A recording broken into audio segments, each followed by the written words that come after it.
इस बार आरएचटी में कवि परिचय से क्वेश्चन आएगा या नहीं मुझे नहीं पता, ठीक है। और अगर नहीं आता है तो आपके लिए अच्छा है, आपको इजी रहेगा। लेकिन अगर आ जाता है तो भी आपको दिक्कत ना हो, इसीलिए मैं कवियों का जो वीडियो है मैं डाल दे रही हूँ, ठीक है। जिसका मन करेगा पढ़ लीजिएगा, जिसका मन नहीं करेगा स्किप कीजिएगा। प्लेलिस्ट में आप जाकर देखिएगा, कवि रचना इनका प्लेलिस्ट बना हुआ है, ठीक है। तो आप वहाँ से जाकर कवियों के बारे में पढ़ सकते हैं। आज हम इस वीडियो में कबीरदास, सूरदास और तुलसीदास के बारे में जो भी कुछ इम्पोर्टेंट पॉइंट्स है उनके बारे में जानेंगे। कबीरदास हिंदी साहित्य के भक्ति काल के निर्गुण शाखा के ज्ञान मार्गी उपशाखा के महानतम कवि थे, ठीक है। सबसे पहले तो देखिए कबीरदास भक्ति काल के कवि थे, और भक्ति काल के किस शाखा? निर्गुण शाखा। निर्गुण शाखा के फिर कौन सा मार्ग? ज्ञान मार्ग, ठीक है। ज्ञान मार्गी उपशाखा के महानतम कवि थे। कबीर ने समाज में फैली कुरीतियों, कर्मकांड, अंधविश्वास की निंदा की और सामाजिक बुराइयों की कड़ी आलोचना की। किन किन बातों की आलोचना की कबीर ने? कुरीतियों की, कर्मकांडों की, अंधविश्वास की, ठीक है, और समाज में फैली बुराइयों की। हजारी प्रसाद द्विवेदी जी इन्हें मस्त मौला कहते थे। किन्हें? कबीर को हजारी प्रसाद द्विवेदी मस्त मौला कहते थे। कबीर की भाषा साधुकड़ी है, ये कौन कहते थे? रामचंद्र शुक्ल, ठीक है। साधुकड़ी शुक्ल ऐसे याद रखिएगा। और पंचमेल खिचड़ी, कबीर की भाषा को पंचमेल खिचड़ी कौन कहते थे? श्याम सुंदर दास, ठीक है। खिचड़ी श्याम सुंदर दास। कबीर की वाणी का संग्रह उनके शिष्य धर्मदास ने बीजक नाम से सन 1464 में किया। इसके 3 भाग हैं, साखी, शबद, रामायणी। यहाँ पर इम्पोर्टेंट क्या है? बीजक है, ठीक है। कबीरदास के शिष्य धर्मदास ने बीजक नाम से कबीर के वाणियों का संग्रह किया, ठीक है। और बीजक के 3 भाग हैं, क्या क्या?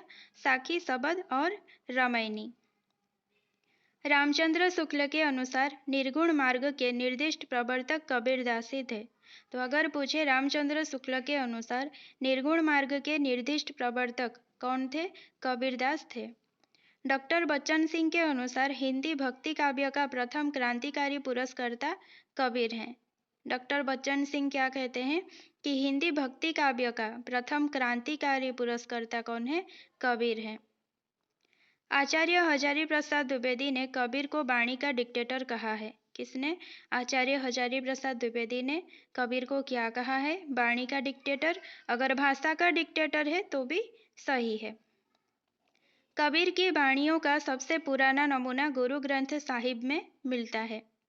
इसमें कोई संदेह नहीं कि कबीर ने ठीक मौके पर जनता के उस बड़े भाग को संभाला जो नाथपंथियों के प्रभाव से प्रेम भाव और भक्ति रस से शून्य शुष्क पड़ता जा रहा था। ये किसने कहा था? रामचंद्र शुक्ल ने।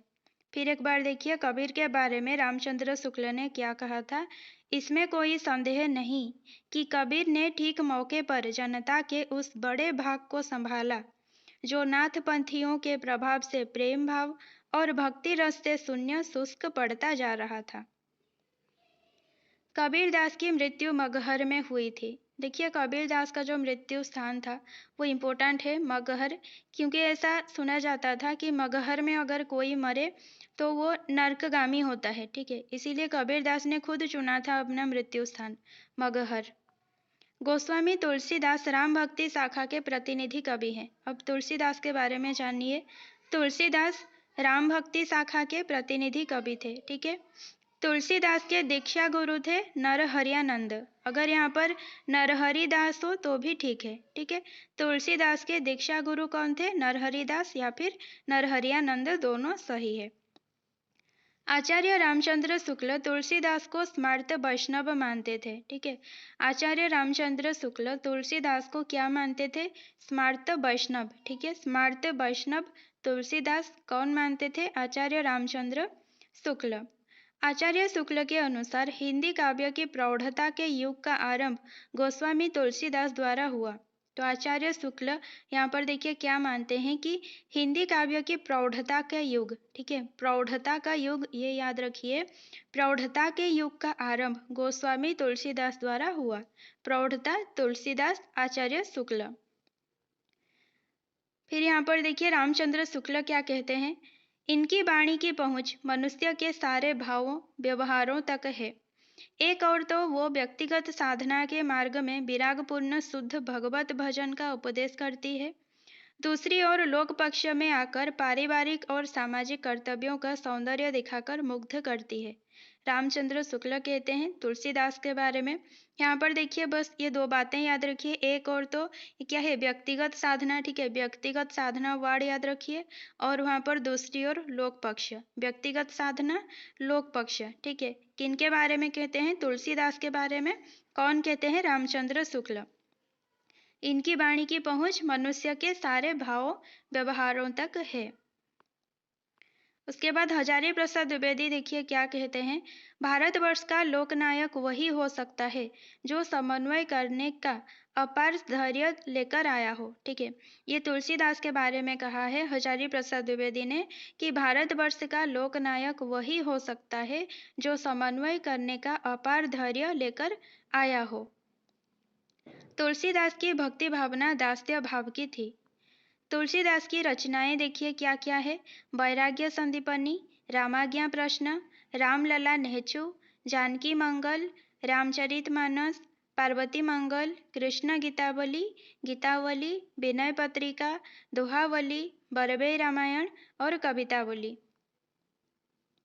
तुलसीदास की प्रथम रचना वैराग्य संदीपनी तथा अंतिम रचना कवितावली को माना जाता है, ठीक है। प्रथम रचना किसको माना जाता है, वैराग्य संदीपनी, अंतिम रचना माना जाता है कवितावली। और कोई कोई मानते हैं कि हनुमान वाहुक जो है वो अंतिम रचना है, लेकिन कवितावली के परिशिष्ट में अगर आप देखेंगे तो वहाँ पर ही हनुमान वाहुक दिया गया है, ठीक है। तो कवितावली का ही एक भाग क्या है, हनुमान वाहुक है। रामाज्ञा प्रश्न एक ज्योतिष ग्रंथ है। कृष्ण गीतावली में तुलसीदास ने कृष्ण से संबंधी पदों की रचना की तथा पार्वती मंगल में पार्वती और शिव के विवाह का वर्णन किया है। कवितावली में तुलसीदास ने कलिकाल का वर्णन किया है। तुलसीदास ने अपने बाहु रोग से मुक्ति के लिए हनुमान बाहु की रचना की। आचार्य शुक्ल ने रामचरितमानस को लोकमंगल की साधनावस्था का काव्य माना है, ठीक है। आचार्य शुक्ल ने रामचरितमानस को लोकमंगल की साधनावस्था का काव्य माना है। देखिए तुलसीदास की जितने भी रचनाएं हैं उनमें से आपके लिए रामचरितमानस इम्पोर्टेंट है, क्योंकि जो आपका क्या है, जो भरत महिमा है वो आपको रामचरितमानस में मिलेगा, ठीक है। रामचरितमानस में 7 कांड हैं, बालकांड, अयोध्या कांड, अरण्य कांड, किष्किंधा कांड, सुंदर कांड, लंका कांड और उत्तरकांड। इनमें से अयोध्या कांड के अंतर्गत आपको भरत महिमा मिल जाएगा। अयोध्या कांड को रामचरितमानस का हृदय स्थल कहा जाता है। इस कांड की चित्रकूट सभा को आचार्य रामचंद्र शुक्ल ने एक आध्यात्मिक घटना की संज्ञा प्रदान की, ठीक है। तो इस कांड की यानी कि अयोध्या कांड की चित्रकूट सभा को आचार्य रामचंद्र शुक्ल ने एक आध्यात्मिक घटना की संज्ञा प्रदान की। आचार्य हजारी प्रसाद द्विवेदी ने लिखा है, तुलसी का संपूर्ण काव्य समन्वय की विराट चेष्टा है। क्या लिखा है द्विवेदी जी ने, तुलसी का संपूर्ण काव्य समन्वय की विराट चेष्टा है। आचार्य हजारी प्रसाद द्विवेदी ने लिखा है, सूरदास ही ब्रजभाषा के प्रथम कवि हैं और लीला गान का महान समुद्र सूरसागर ही उसका प्रथम काव्य है। द्विवेदी ने यहाँ पर सूरदास के बारे में क्या लिखा है, देखिए, सूरदास ही ब्रजभाषा के प्रथम कवि हैं और लीला गान का महान समुद्र सूरसागर ही उसका प्रथम काव्य है। तो सूरसागर को हजारी प्रसाद द्विवेदी ने लीला गान का महान समुद्र कहा है। सूरसागर आपके लिए इम्पोर्टेंट है, क्यों, क्योंकि भ्रमर गीत किसका पाठ है, सूरसागर का पाठ है, ठीक है। सूरदास द्वारा रचित 25 ग्रंथ बताया जाता है, जिसमें से 3 ही उपलब्ध है, सूरसागर, सूरसारावली, साहित्य लहरी। सूरदास का सूरसागर का उपजीव्य भागवत महापुराण का 10वां स्कंध है, ठीक है। हिंदी साहित्य में भ्रमर गीत काव्य परंपरा का प्रवर्तन सूरदास ने किया। भ्रमर गीत में कुल 700 पद हैं। भ्रमर गीत को उपालंभ काव्य भी कहते हैं। आचार्य शुक्ल ने इसे ध्वनि काव्य कहा है। तो आचार्य शुक्ल ने भ्रमर गीत को क्या कहा है, ध्वनि काव्य कहा है।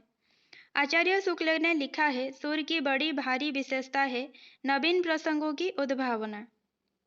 प्रसंग उद्भावना करने वाली ऐसी प्रतिभा हम तुलसी में नहीं पाते।